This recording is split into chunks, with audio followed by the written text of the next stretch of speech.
আমার ভাগ্য যে আমি এই মাটিতে এসে আপনাদের কাছে मंच पर उपस्थित भारतीय जनता पार्टी के प्रदेश के उपाध्यक्ष श्रीमान जयप्रकाश मजूमदार जी, भारतीय जनता पार्टी के जिला के अध्यक्ष श्रीमान तन्मय दास जी, जनप्रिय प्रत्याशी श्री शिवाराम दास जी, जिला महामंत्री राम कुमार डे जी, मनोज पांडे जी, ठाकुर रंजीत दास जी,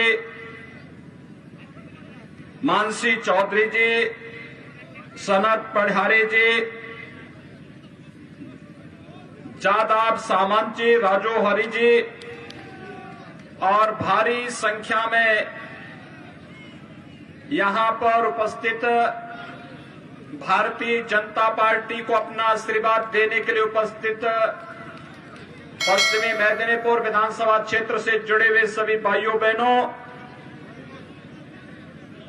मैं मर्यादा पुरुषोत्तम भगवान श्री राम और भगवान श्री कृष्ण की भूमि से परमहंस राम कृष्ण की इस पावन भूमि पे आया हूं। बंगाल की इस धरती को मैं कोटि कोटि नमन करते हुए आप सबका हृदय से अभिनंदन करता हूं।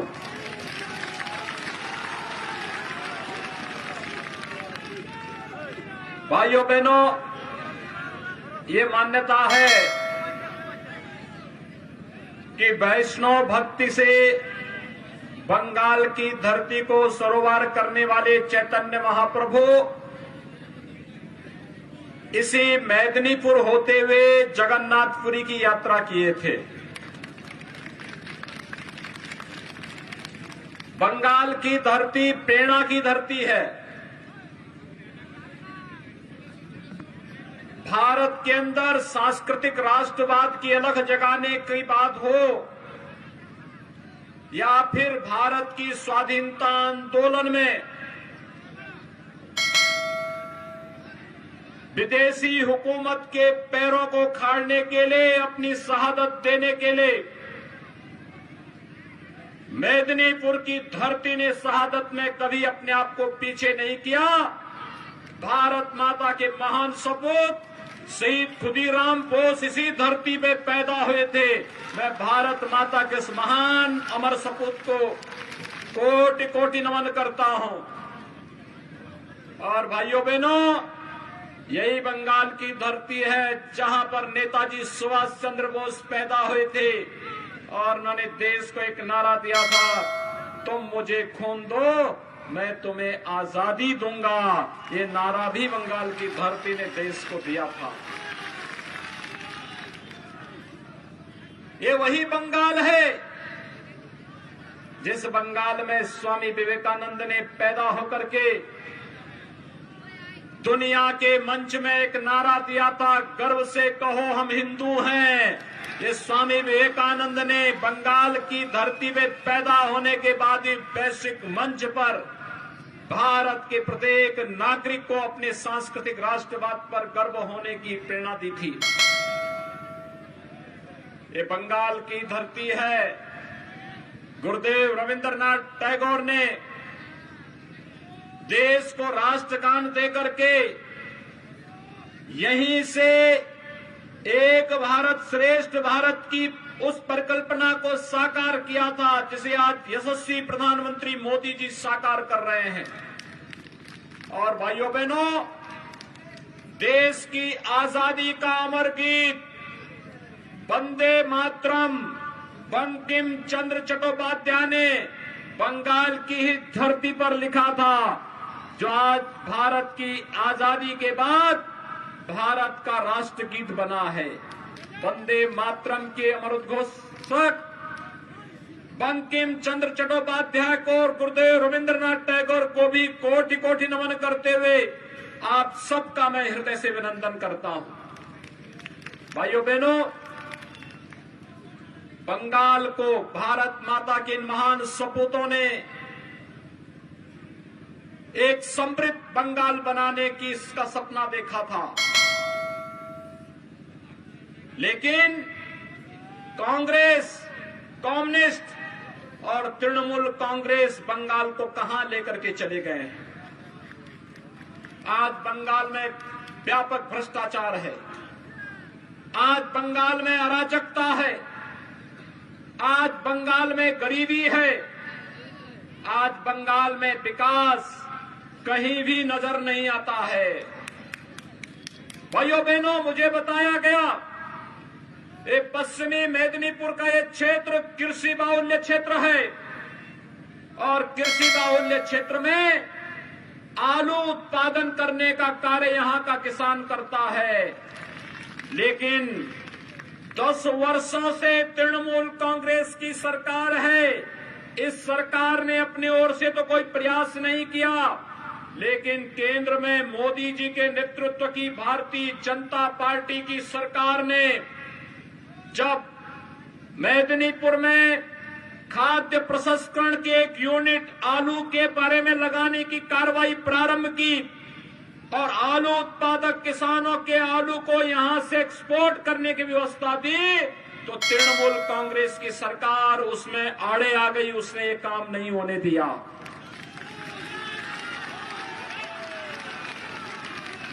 दस वर्षों से तृणमूल कांग्रेस की सरकार बंगाल में है, लेकिन भाइयों बहनों, बंगाल की बदहाली को, बंगाल की गरीबी को दूर नहीं कर पाई। 10 वर्षों में इस तृणमूल कांग्रेस की दीदी की सरकार ने, ममता दीदी की सरकार ने बंगाल में कोई उद्योग नहीं लगने दिया। उद्योग नहीं लगेंगे तो विकास नहीं होगा, नौजवानों को रोजगार और नौकरी नहीं मिलेगी। उन्होंने नहीं लगने दिया, जो उद्योग थे उनको बंद करवा दिया।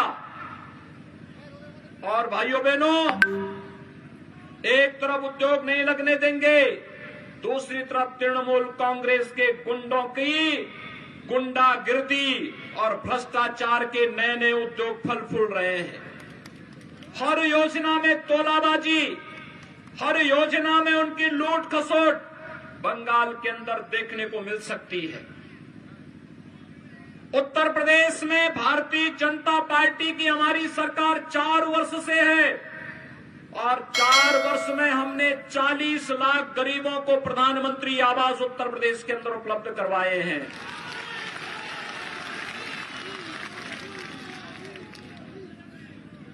एक करोड़ 38 लाख गरीबों को निःशुल्क विद्युत के कनेक्शन उपलब्ध करवाए हैं।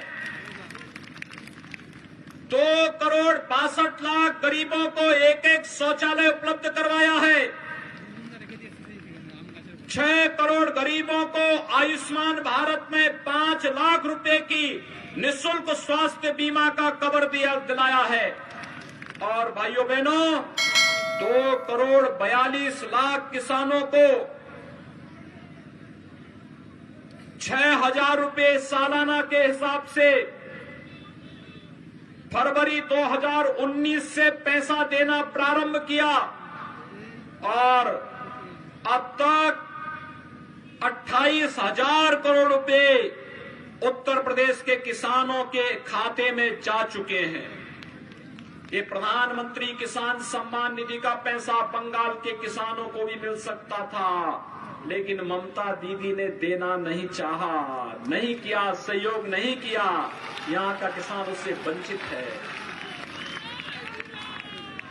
ममता दीदी का विकास तो अजीब सा है। वे यहां गरीबों को आवास नहीं देना चाहती, गरीबों को शौचालय नहीं देना चाहती, गरीबों को स्वास्थ्य बीमा का कवर नहीं देना चाहती, मछुआरों को आवास नहीं देना चाहती, प्रधानमंत्री किसान सम्मान निधि का लाभ किसानों को नहीं देना चाहती है। और तो और यहां पर वो रेलवे लाइन नहीं बिछने देती है, यहां पर हाईवे नहीं बनने देना चाहती है, AIIMS, IIM, IIT, medical college इसका निर्माण नहीं होने देना चाहती है। वह केवल चाहती है, भाजपा कहती है सबका साथ सबका विकास का, और ममता दीदी कहती है कि मेरा विकास और तृणमूल का विकास हो, बाकी किसी का विकास न हो।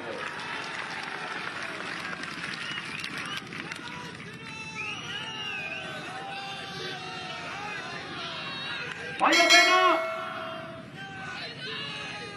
ममता दीदी का नारा यही है बंगाल में, मेरा विकास और तृणमूल का विकास।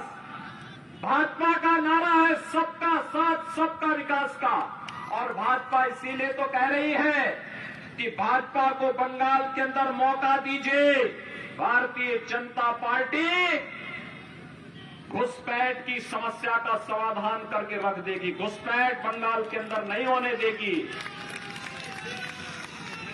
भारतीय जनता पार्टी को मौका दीजिए।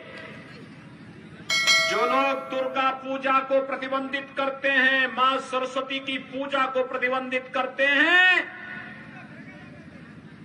वे लोग बंगाल की धरती में टिक नहीं पाएंगे। ममता दीदी तो पहले जय श्री राम को प्रतिबंधित करने का प्रयास की, लेकिन मैं आपका अभिनंदन करूंगा कि आप सबने जय श्री राम का नारा ही हर जवान से निकलना लग गया है। मैं हर यहां के नौजवान के मुंह से, हर बुजुर्ग के मुंह से, हर माता और बहन के मुंह से जय श्री राम का नारा इस समय सुन रहा हूं। यही तो राम की महत्ता है।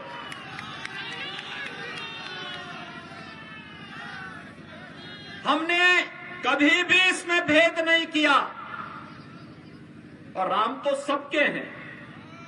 लेकिन दीदी कहती है कि राम का नारा क्यों लगेगा, जय श्री राम के नारे क्यों लगेंगे। पता नहीं, दीदी को तो अब भगवा से भी बैर हो गया है। अब कहती है दीदी कि मुझे भगवा से चिढ़ है, मैं इसको देखना नहीं चाहती हूं। आपको याद होगा, ये भगवा तो भारतीय संस्कृति की प्रतीक है, भारत की सनातन धर्म की प्रतीक है, भारत के आन बान शान का प्रतीक। हमारा जो तिरंगा है, उस तिरंगा में जो सबसे ऊपर की पट्टी है वो केसरिया है, वह भगवा कलर का प्रतीक है।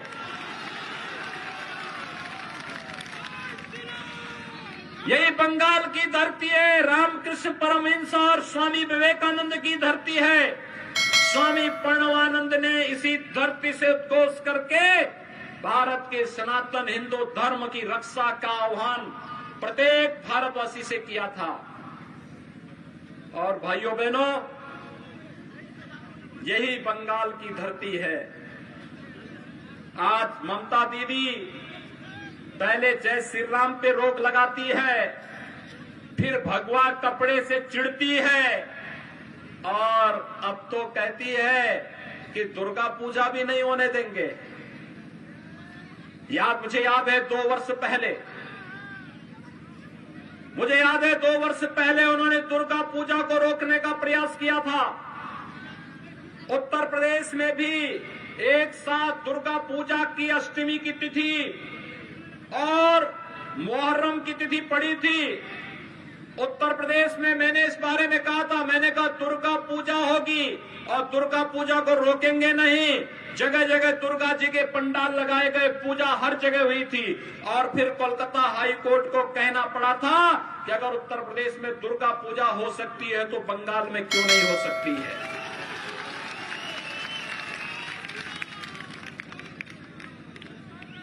आखिर कब तक ये तुष्टीकरण की भेंट हम यहां की आस्था को और आम जन के विश्वास के साथ करते रहेंगे। और यही तो तृणमूल कांग्रेस कर रही है।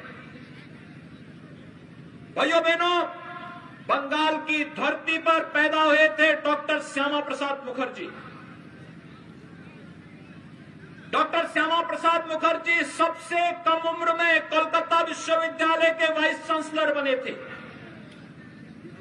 और उन्होंने अंग्रेजों की उस कुटिलता को बेनकाब किया था जिसमें बांग्लादेश बनाते समय हिंदू बाहुल्य क्षेत्रों को भी बांग्लादेश में मिलाने की जो कांग्रेस की कुत्सित चेष्टा थी, उसको बेनकाब करने का काम किया था डॉक्टर श्यामा प्रसाद मुखर्जी ने थे, जिसको उस समय एक साजिश के तहत बाहर करने का प्रयास हो रहा था। लेकिन भाइयों बहनों, जब कश्मीर के अंदर कांग्रेस की कुत्सित चेष्टा के कारण संविधान में धारा 370 जोड़ी गई, तो धारा 370 को हटाने के लिए किसी ने आंदोलन किया था। तो इसी बंगाल की धरती पर पैदा होने हुए डॉक्टर श्यामा प्रसाद मुखर्जी ने उस समय नारा दिया था, एक देश में दो प्रधान, दो निशान, दो विधान नहीं चलेंगे का नारा दिया था। और आज डॉक्टर श्यामा प्रसाद मुखर्जी के सपने को साकार किया है देश के यशस्वी प्रधानमंत्री श्री नरेंद्र मोदी जी ने, देश के गृह मंत्री श्री अमित शाह जी ने, जिन्होंने कश्मीर में धारा 370 को हमेशा के लिए समाप्त कर दिया। आज अगर मेदिनीपुर का नागरिक जम्मू कश्मीर में जमीन खरीदना चाहेगा, प्रधानमंत्री मोदी जी ने आपको यह अधिकार दे दिया है कि आप जम्मू कश्मीर में जाकर के भी अपने लिए जमीन खरीद सकते हैं। हमारे लिए एक भारत श्रेष्ठ भारत, और भारत का प्रत्येक नागरिक भारत माता का सपूत है। हम उसके साथ कोई भेदभाव नहीं कर सकते हैं, कोई भेदभाव नहीं कर सकते हैं। 500 वर्षों से कांग्रेस की कुटिल नीति के कारण अयोध्या में राम मंदिर के लिए हिंदू जनमानस जिस आस के साथ संघर्ष करता था, उसको कांग्रेस और उसके सहयोगी दल पूरा नहीं होने देते थे। आज आपने देखा होगा, प्रधानमंत्री मोदी जी बने, सभी बाधाओं को दूर कर दिया गया। 5 अगस्त 2020 को प्रधानमंत्री मोदी जी ने अयोध्या में भगवान राम के भव्य मंदिर निर्माण का शुभारंभ भी कर दिया है। अयोध्या में भगवान राम का भव्य मंदिर निर्माण कार्य आज युद्ध स्तर पर आगे चल रहा है। भाइयों बहनों, अयोध्या में भगवान राम का मंदिर भारत की सनातन आस्था का प्रतीक है, भारत का राष्ट्र मंदिर है। देश और दुनिया का हर श्रद्धालु जब अयोध्या में आएगा, भगवान राम का तो दर्शन करेगा ही, साथ साथ अयोध्या में भारत सेवाश्रम संघ, रामकृष्ण मठ और साथ साथ चैतन्य महाप्रभु के भी दर्शन आपको अयोध्या जी में भी उसी प्रकार से होंगे जैसे बंगाल की धरती पर होते हुए दिखाई देते हैं। हमने तो कोई भेदभाव नहीं किया। बंगाल की धरती पर स्वामी विवेकानंद पैदा हुए, लेकिन राष्ट्रीय स्वयंसेवक संघ के एक प्रचारक ने स्वामी विवेकानंद की शिला स्मारक का निर्माण कन्याकुमारी में करने का कार्य किया था। कन्याकुमारी तमिलनाडु में है, आप जाइए, आज वहां का एक प्रमुख पर्यटन केंद्र के रूप में, प्रेरणा केंद्र के रूप में विवेकानंद शिला कन्याकुमारी के अंदर बनी हुई है। हमने तो पूरे देश को जोड़ने का कार्य किया है, और ये चुनाव हमारे लिए केवल सत्ता परिवर्तन का माध्यम नहीं है, ये चुनाव हमारे लिए बंगाल के नौजवानों को रोजगार देने का माध्यम बनेगा। ये चुनाव हमारे लिए यहाँ के हर नागरिक के जीवन में खुशहाली लाने का माध्यम बनेगा, किसानों के जीवन में खुशहाली लाने का, महिलाओं के जीवन में खुशहाली लाने का, और बंगाल को सोनार बंगाल की प्रधानमंत्री मोदी जी की परिकल्पना को साकार करने के लिए ये चुनाव हमारे लिए एक महत्वपूर्ण चुनाव है। बंगाल की अस्मिता, बंगाल के समृद्ध बंगाल के रूप में, सोनार बंगाल के रूप में बंगाल को आगे बढ़ाने का एक अभियान है, और उस अभियान में आप सबको सहभागी बनाने के लिए आज हम सब आपके बीच में आए हैं। मैं आप सबसे अपील करूंगा, भारतीय जनता पार्टी ने श्री शिवाराम दास को अपना प्रत्याशी बनाया है। भाइयों बहनों, श्री शिवाराम दास के समर्थन में आप सभी लोग हैं, सभी लोग हैं। शिवाराम दास को सभी समर्थन करेंगे। दोनों हाथ उठाकर मेरे साथ बोलेंगे, दोनों हाथ